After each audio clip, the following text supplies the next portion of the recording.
Hi friends, आइए आज बात करते हैं टाइप 1 और टाइप 2 एरर्स के बारे में। हम सबसे पहले तो I would like to apologise, मेरी रेटिंग बहुत ख़राब है, but this is not exactly Z, this is actually type 2 errors 2। Okay, statistics में type 1 type 2 error often confuse की जाती है, इसलिए I just thought of making this video and make you understand what exactly we mean by type 1 and type 2 errors. देखिए, जब हम type 2 और type 1 error की बात करेंगे तो सबसे पहले हम बात करेंगे कुछ हाइपोथेसिस की। हम जब भी अपनी हाइपोथेसिस बनाते हैं जनरली हम दो बनाते हैं, एक होती है हमारी H0 जिसको हम कहते हैं नल हाइपोथेसिस, और H1 जिसको हम कहते हैं अल्टरनेट हाइपोथेसिस। तो हमने नल में क्या कहा? हमने नल में ये कहा कि mister x is not guilty, और H1 में कहा मिस्टर एक्स इज गिल्टी। नल में जनरली हम वर्ड यूज करते हैं नॉट, यानी कि जिसको हम कहते हैं नेगेटिव इन नेचर। ओके, थोड़ा केस स्टडी में आपको बता दूं, मिस्टर एक्स को एक्चुअली एक तरह से कन्विक्ट किया गया है, और लेट्स से कि वो गिल्टी था या नहीं था, दैट डिपेंड्स कि ट्रू सिचुएशन क्या थी, वो मैं समझाने की कोशिश करूंगा आपको। हमारे पास ये होगी कुछ ट्रू सिचुएशन जो एक्चुअल में जो चीज़ थी हमारे हिसाब से, लेकिन जो कोर्ट का डिसीजन आया, फाइनली कोर्ट ने क्या कहा वो डिसीजन हमने यहाँ पे कर रखा है। इसका मतलब जो हमारी ये वाली एक्सिस है, दिस एक्सिस, जिसको हम कहते हैं हमारी एक्स एक्सिस, उसमें हमारे कोर्ट के डिसीजंस हैं, और जो हमारी वाई एक्सिस है उसमें एक्चुअल में जो चीज़ हुई वो हमने यहाँ पे कोट कर रखी है। तो एनजी का क्या मतलब हुआ? एनजी मतलब होता है नॉट गिल्टी, और जी का मतलब होता है guilty. Okay, so I think मैंने आपको केस स्टडी समझा दी है। मिस्टर एक्स को गिल्टी या नॉट गिल्टी पे हम देखेंगे कि हमारा टाइप 1 और टाइप 2 एरर्स कैसे होती है। Okay, right. तो ये बॉक्स है, ये वाला जो एरिया है जिसको हम कहते हैं हमारा पहला क्वाड्रेंट 1, इसमें हमने लिख रखा है कि लेट्स से जो ट्रू सिचुएशन थी, ट्रू सिचुएशन यानी कि एक्चुअल में mister x what's not guilty. Okay, और कोर्ट ने भी डिसीजन ये दिया कि वो नॉट गिल्टी है। तो इसका क्या मतलब हुआ? ये बिल्कुल सही सिचुएशन है, वो आदमी गिल्टी नहीं था, कोर्ट ने भी कहा कि वो गिल्टी नहीं है। इसका मतलब इसको हम कहते हैं true negative. I hope you understand, this minus means negative. Okay, let's move forward to this point, that is point number 2, जिसको हम कहते हैं क्वाड्रेंट नंबर 2।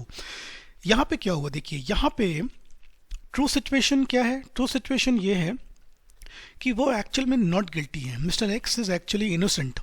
ओके, लेकिन कोर्ट का डिसीजन क्या आया? कोर्ट का डिसीजन आया कि वो गिल्टी है। तो ऐसे केसेस में हम कहेंगे फॉल्स पॉजिटिव। तो यानी कि टाइप 1 एरर को हम फॉल्स पॉजिटिव भी कहते हैं, ये एग्जाम्स में आता है, फॉल्स पॉजिटिव कहते हैं टाइप 1 एरर को। टाइप 1 एरर को हम किस तरीके से रिफ्लेक्ट कर सकते हैं? Incorrectly rejecting a true null hypothesis. I again apologize for my handwriting. Incorrectly rejecting a true null hypothesis. This is called as type 1 error. I hope you are able to now understand what exactly is type 1 error. Type 1 error तब होती है जब कोई true situation not guilty है लेकिन उसको हम guilty मान लेते हैं। अपने वाले केस में, अपने वाले केस स्टडी में, राइट, मिस्टर एक्स गिल्टी नहीं था लेकिन उसको कोर्ट ने कहा कि नहीं आप गिल्टी हो। Okay, let's come to this quadrant, that is quadrant number 3. Let's see this one. Okay, now Mr. X actual में, क्योंकि ये ट्रू सिचुएशन है, एक्चुअल में गिल्टी है और कोर्ट ने भी उसको गिल्टी कहा, तो इस केस में उसको हम कहेंगे ट्रू पॉजिटिव। बिल्कुल सही है, कोई दिक्कत की बात नहीं है। तो यानी कि ये वाला और ये वाला बिल्कुल सही केसेस हैं, इसमें कोई ऐसा एरर हुई नहीं है। एरर कहाँ हुई है? एरर हुई है आपके ये वाले केसेस में। तो I think 1 and 3 is absolutely fine. 2 में दिक्कत थी जिसको हम कहेंगे type 1 error, and finally this is quadrant number 4। इसको देखते हैं इसका क्या मतलब हुआ। देखिए, 4 वाला जो है इसको हम कहेंगे टाइप 2 एरर। क्यों कहेंगे इसको टाइप 2 एरर? क्योंकि ट्रू सिचुएशन क्या थी? ट्रू सिचुएशन ये थी कि मिस्टर एक्स एक्चुअल में गिल्टी था, लेकिन कोर्ट ने क्या कहा? कोर्ट ने कहा कि आप नॉट गिल्टी हो, यू आर नॉट गिल्टी। देखिए, गलती हो गई कि नहीं हो गई? एक्चुअल में वो गिल्टी था लेकिन कोर्ट ने कहा आप गिल्टी नहीं हो, तो इसको हम कहते हैं टाइप 2 एरर, जिसको हम एक और नाम से डिनोट करते हैं, इसको हम कहते हैं फॉल्स पॉजिटिव। सो एक होता है फॉल्स पॉजिटिव और एक होता है फॉल्स नेगेटिव। आई थिंक मैंने शायद गलती से पॉजिटिव कहते हैं, I really apologise. That is false negative and this is false positive. I hope you are able to understand this thing. तो फॉल्स नेगेटिव को एक और नाम से भी हम कह सकते हैं incorrectly failed to reject a false null hypothesis.